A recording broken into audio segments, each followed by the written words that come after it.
This is an image of the Andromeda galaxy. If you zoom in, you'll see what looks like noise, but those are individual stars and galaxies, which never ceases to amaze me. But how do we get images of stars that far away? Let's also see if we can do it ourselves. To understand, we have to break down the two issues we have when taking images of stars. The first is taking pictures in the dark. The second is tracking the stars we want to take pictures of. To solve the first issue, we have to understand how the first image of a star was taken. John Draper used a daguerreotype plate to take the image. The plate itself was exposed for around 100 seconds, which allowed it to collect as much light as possible. We still do this today. As a matter of fact, your iPhone has this feature. It's called night mode. Photographers call these long exposure images. And how it works is the camera's shutter stays open for an extended amount of time, so the parts of the image that were too dark are now brighter and clearer.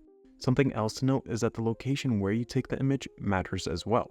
Many populated areas have lots of light pollution, which interferes with the image, so you may have to drive a little bit if you're doing this yourself. That aside, having one image causes some issues. Either the image that we have is too dim and doesn't look anything like we want, or the stars are trailing. This is where tracking becomes important. Let me explain something called stacking that will help us fix our issue.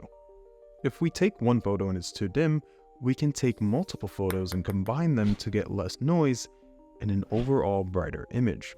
Just like long exposure images, there are programs that will take the images that you've taken and stacks them.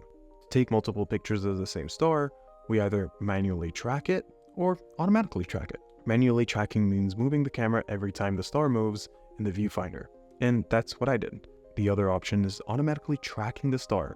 Sometimes it's a motor, or in the case of the Hubble telescope, it's 4 reaction wheels that can rotate the Hubble telescope and point it at any star it wants. With both of these steps done, we can take as many images as we want to get the image that we want. This is the picture I got. Not the best, but I love that if you zoom in, you get to see the moons. That's pretty cool.